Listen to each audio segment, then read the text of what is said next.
top of this bulletin, our top focus is K. Kavitha. Live and latest visuals coming in on the right side of your screens. You can see K. Kavitha, who is now leaving or has rather left for the ED office. Remember, her questioning is due far as the ED is concerned. But K. Kavitha, there is of course a big question mark on whether she is going to be questioned by the ED or not, because she has filed a plea in the court wherein she has of course questioned the summons which the ED has given her.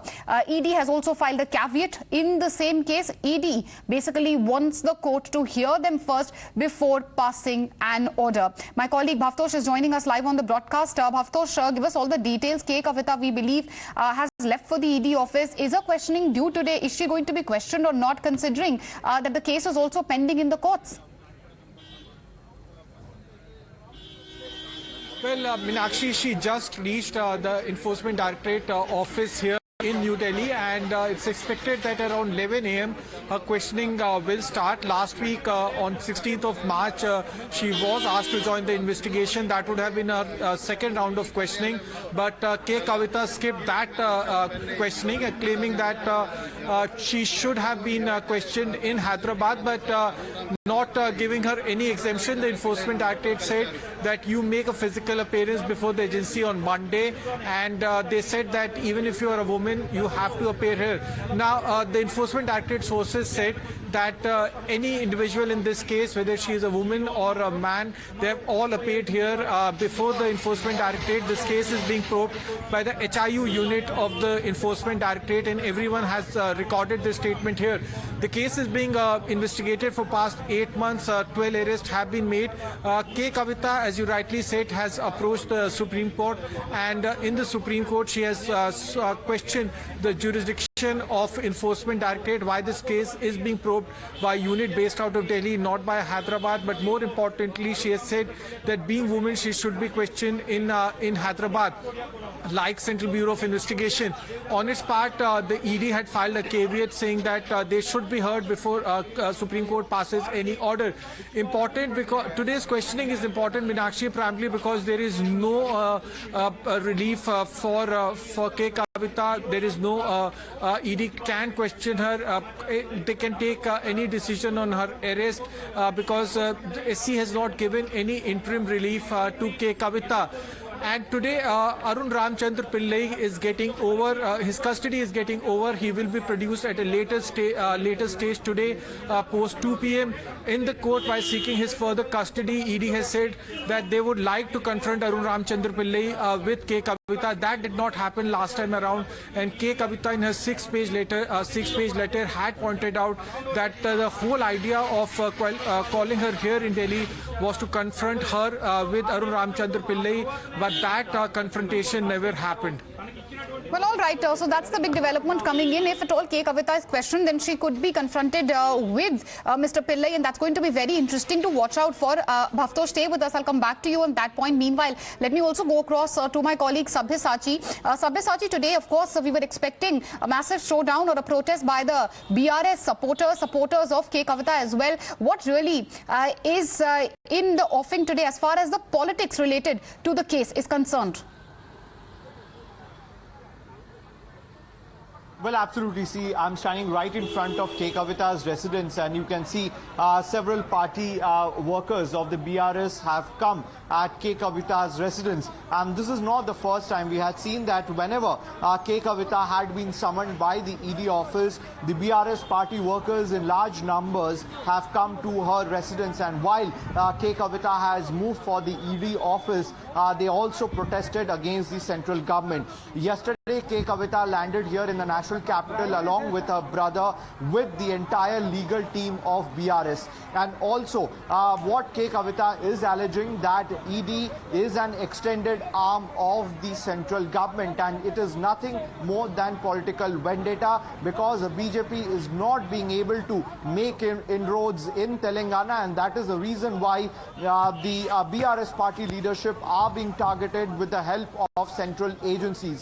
Also, what the BRS is alleging that they would continue their fight against the central government and. But absolutely, you're right, Sabyasachi. We are expecting politics to escalate on the same, and many reactions are also coming in of BRS workers who spoke to the media outside K. Kavitha's residence. Let's listen into those reactions, then I'll come back to you. KCR గారి దగ్గరికి ఉందని నమ్మిన ఈ BJP party ఈ ఈడీలని ఐడీలను పంపిస్తే భయపడే వాళ్ళు ఎవరు లేరు ఇక్కడ మీరు ఇంకో విషయం గమనించాలి.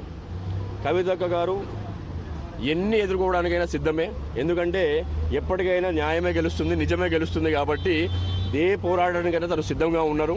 ఇక్కడ ఎవ్వరు టీఆర్ఎస్ పార్టీ బీఆర్ఎస్ పార్టీ కార్యకర్తలు ఎవరు భయపడే వాళ్ళు లేరు. మీరు జాగ్రత్తగా ఉండాలి. ఎన్నైనా ఎదుర్కొంటాము. ఏం జరుగుతుందో కూడా మీకు తెలుసు. కన్విక్షన్ రేట్ తెలుసు మీకు. దాదాపు 5,200 కేసులు ఇప్పటివరకు గడిచిన 8 సంవత్సరాలలో ఈడీ వాళ్ళు పెడితే అందులో. All right, so those were the BRS cadres obviously hitting out at the BJP. The line which the BRS has been towing is that K. Kavitha's summons are nothing but political vendetta. But what about the ED questioning? What's expected on that front? Let me go across to my colleague Bhavtosh. Bhavtosh, take us through what's expected at the ED office today. Earlier you were saying that there is a possibility of Arun Pillai being confronted with K. Kavitha. If that happens, it's going to be very interesting to watch out for, isn't it, considering that Arun Pillai had retracted its statement and had earlier claimed that his statements were under duress. Well, as far as confrontation is concerned, K. Kavitha pointed out last week that she came to Delhi, joined the investigation. She was, in fact, examined for 9 hours, but the so-called confrontation never happened.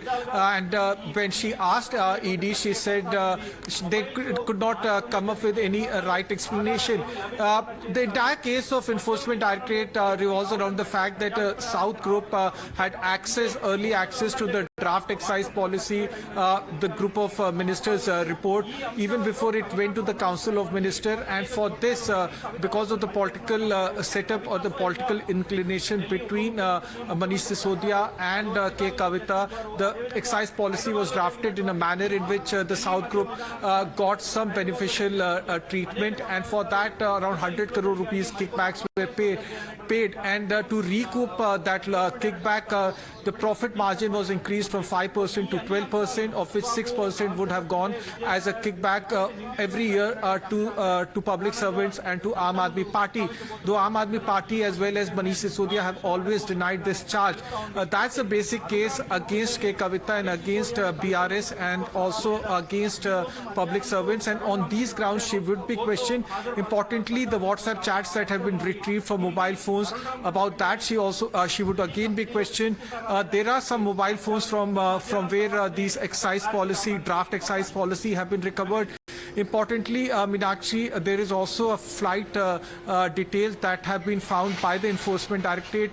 That flight detail is about a private jet that was hired by P. Sharath Reddy, who has also been arrested in this case.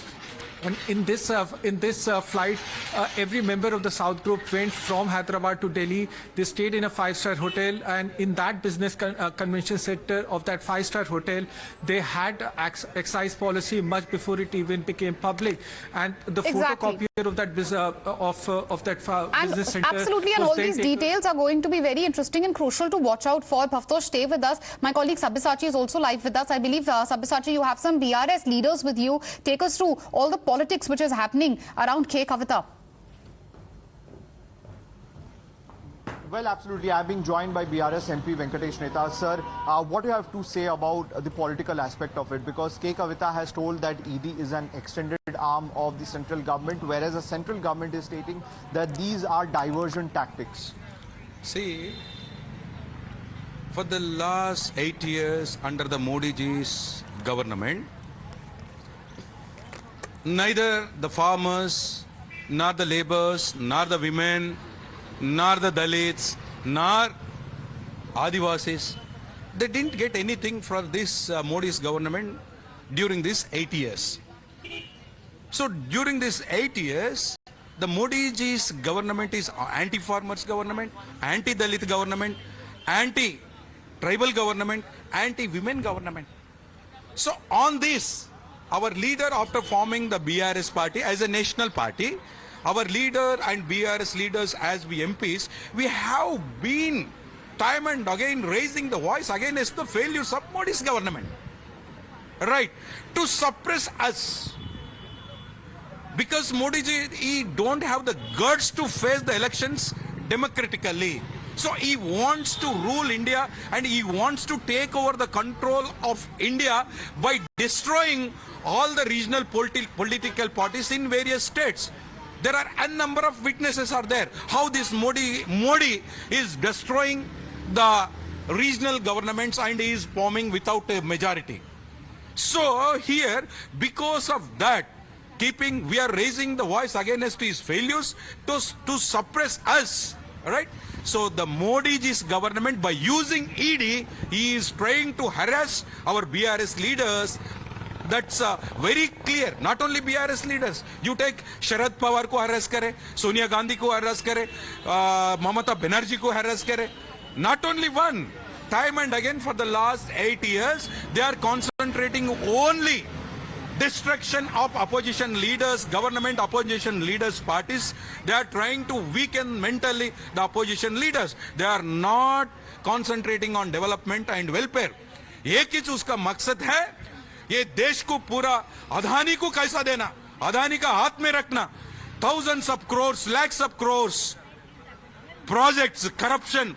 Simply, he is keeping in the hands of Adani, whereby we have been demanding for the last 2 months in Lok Sabha and as well as Rajya Sabha for the formation of JPC.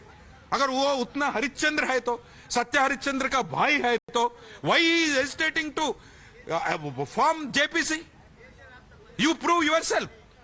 So here these are the clear-cut allegations, okay, false allegations, no facts, nothing. So definitely we will fight legally. We cooperate to the constitutional bodies, Enforcement Directorate. But sir, there has been an attempt to unite the oppositions as well. You have been giving calls to the opposition parties to come together to sit, have a discussion on it. See, we are not. Everybody is a victim of this Modi's government. Congress is a victim of Modi's government. Mamata TMC is a victim of Modi's government. DMK Modi is a victim of Modi's government. See, all the parties combined together voluntarily because to safeguard this country, to safeguard the Constitution of India, to safeguard the rights of farmers, women, Dalit and Girijans.